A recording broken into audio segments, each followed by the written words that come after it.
Recording by Sean Michael Hogan. A Ghoul's Accountant by Stephen Crane. In a wilderness, sunlight is noise. Darkness is a great, tremendous silence, accented by small and distant sounds.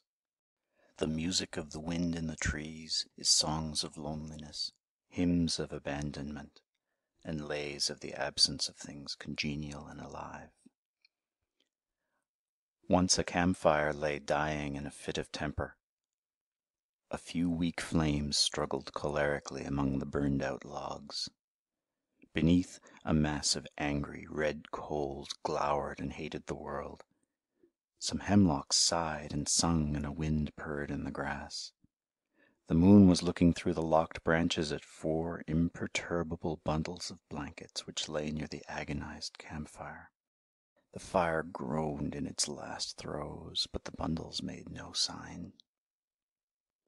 Off in the gloomy unknown, a foot fell upon a twig.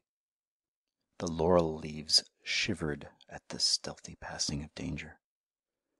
A moment later a man crept into the spot of dim light. His skin was fiercely red and his whiskers infinitely black. He gazed at the 4 passive bundles and smiled a smile that curled his lips and showed yellow, disordered teeth. The campfire threw up 2 lurid arms, and quivering, expired. The voices of the trees grew hoarse and frightened. The bundles were stolid. The intruder stepped softly nearer and looked at the bundles. One was shorter than the others. He regarded it for some time motionless. The hemlocks quavered nervously and the grass shook. The intruder slid to the short bundle and touched it. Then he smiled. The bundle partially upreared itself, and the head of a little man appeared. "Lord," he said. He found himself looking at the grin of a ghoul condemned to torment. "Come," croaked the ghoul. "What?" said the little man. He began to feel his flesh slide to and fro on his bones as he looked into this smile. "Come," croaked the ghoul. "What?" the little man whimpered. He grew grey and could not move his legs. The ghoul lifted a 3-pronged pickerel spear and flashed it near the little man's throat. He saw menace on its points. He struggled heavily to his feet.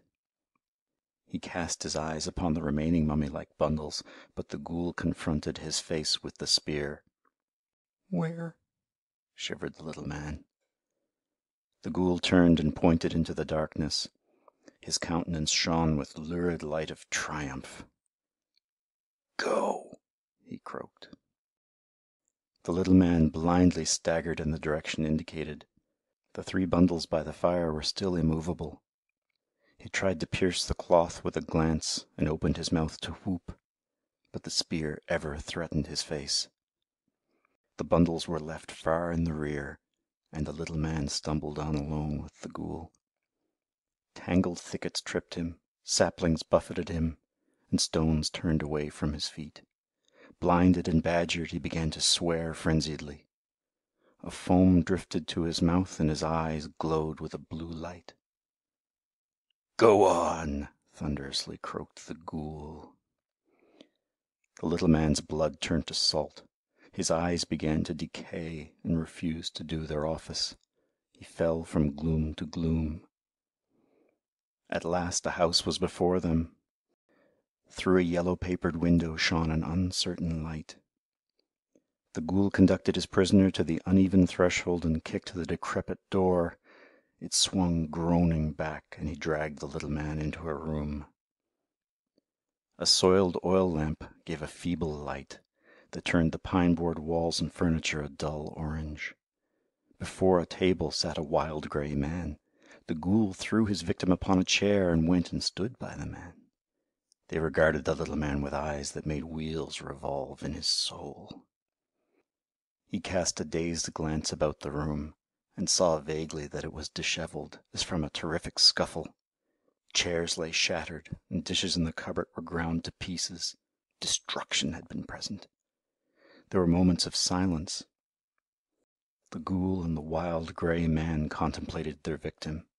A throe of fear passed over him, and he sank limp in his chair. His eyes swept feverishly over the faces of his tormentors. At last the ghoul spoke.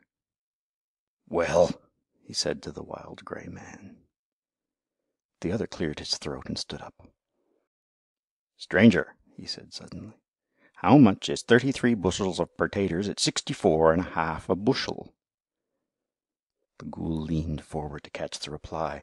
The wild grey man straightened his figure and listened. A fierce light shone on their faces. Their breaths came swiftly. The little man wriggled his legs in agony. 21, no, 2, 6, quick!" hissed the ghoul hoarsely. $21.28 and a half, laboriously stuttered the little man. The ghoul gave a tremendous howl. "There, Tom Jones, durn ye!" he yelled. "What did I tell yer? Hey? Ain't I right? See? Didn't I tell yer that?" The wild grey man's body shook. He was delivered of a frightful roar. He sprang forward and kicked the little man out of the door. End of A Ghoul's Accountant. Recording by Sean Michael Hogan, St. John's, Newfoundland, Canada.